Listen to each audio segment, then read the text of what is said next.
لا الہ الا اللہ لا الہ الا اللہ لا الہ الا اللہ. بسم اللہ الرحمن الرحیم. عن مقدام رضی اللہ تعالی عنہ قال قال رسول اللہ صلی اللہ تعالی علیہ وسلم ما ملأ آدمی وعاء شرا من بطن. رواہ ترمذی.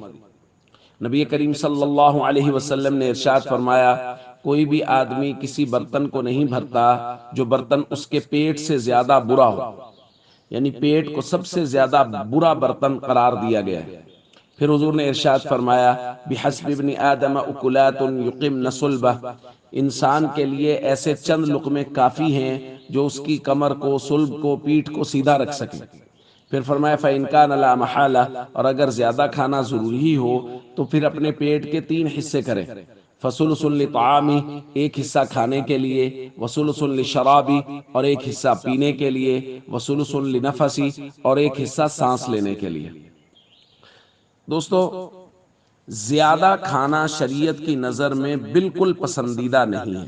نبی کریم صلی اللہ علیہ وسلم فرما رہے ہیں سب سے برا برتن ہے پیٹ، سب سے برا برتن ہے جس کو انسان بھرتا ہے.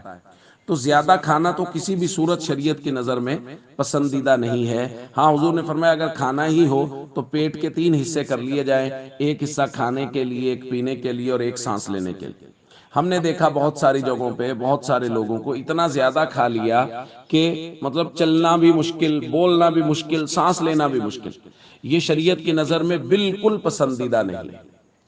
اور یہاں ایک بات میں ضرور درخواست کرنا چاہوں گا کہ میں پہلے بھی شاید یہ بات بارہا درخواست کر چکا ہوں کہ احادیث وہ فتویٰ لگانے کے لیے نہیں ہوتی بھائی. مطلب میں حدیث لے کے دوربین فٹ کر کے بیٹھ جاؤں کہ فلاں آدمی اب زیادہ کھا رہا ہے، فلاں کم کھا رہا ہے.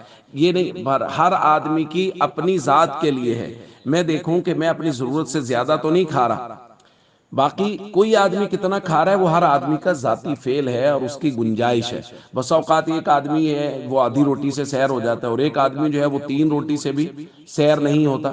تو اس لیے یہ ہر انسان کا ذاتی فعل ہے. کسی کے زیادہ کھانے کی وجہ سے ہم اس کو تنقید کا نشانہ نہیں بنا سکتے، اس پر آواز نہیں کر سکتے. اس لیے ہم سب کو چاہیے کہ اس حدیث کو اور ہر حدیث کو ہم اپنی ذات پر لیں کہ میں اپنی ذات کے اعتبار سے اس حدیث پر کتنا عمل کر رہا ہوں. السلام علیکم ورحمۃ اللہ وبرکاتہ.